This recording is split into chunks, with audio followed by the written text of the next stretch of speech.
இது எல்லாமே கெமிக்கலுங்க. இந்த கெமிக்கல் வந்து வயிற்றுக்குள்ளே போச்சுன்னா என்ன ஆகும்?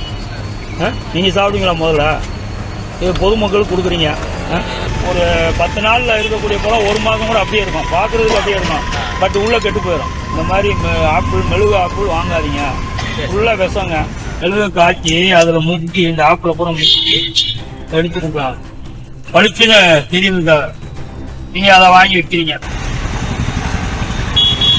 இப்படியே நீங்கள் சாப்பிடுவீங்களா? மெழுகுங்க, மெழுகு வந்து எப்படிங்க விற்கிறீங்க? மெழுகு ஆப்பிள் எப்படி விற்கிறீங்க பாருங்கள். இந்த ஆப்பிளும் இருக்குது, அதனால் ஃபுல்லாகவே பெட்டி எடு. வருமானத்துக்காக மனித உயிரில் விளையாடுறாங்க. தர்பூசணி பழங்களில் ரசாயன ஊசி செலுத்தப்பட்டதை தொடர்ந்து உயிருக்கு கேடு விளைவிக்கக்கூடிய ஆப்பிள்கள் கண்டுபிடிப்பு.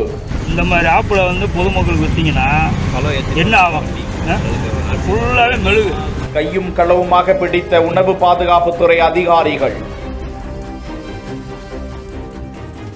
கிருஷ்ணகிரி மாவட்டம் ஓசூர் அடுத்த தேன்கனிக்கோட்டை பகுதியில் உணவு பாதுகாப்பு துறையினர் நடத்திய சோதனையில் ஓசூர் மாநகராட்சி பகுதிகளில் உள்ள பழக்கடைகளில் உணவு பாதுகாப்புத்துறை அலுவலர் முத்துமாரியம்மன் தலைமையிலான குழுவினர் ஆய்வு நடத்திய போது பெரும்பாலான பழக்கடைகளில் மெழுகு பூசப்பட்ட ஆப்பிள்கள் விற்பனை செய்யப்பட்டு வருவதை கண்டுபிடித்து நடவடிக்கை மேற்கொண்டிருக்கிறார்கள். ஆப்பிள்கள் விரைவில் கெட்டு போகாமல் இருக்க அழகாக பளபளவென காட்சியளிப்பதற்காக அதன் மீது மெழுகு பூசுகிறார்கள் என்றும், மெழுகு பூசப்பட்டால் 1 மாதத்திற்கு அந்த ஆப்பிள் கெட்டு போகாமல் இருக்குமா?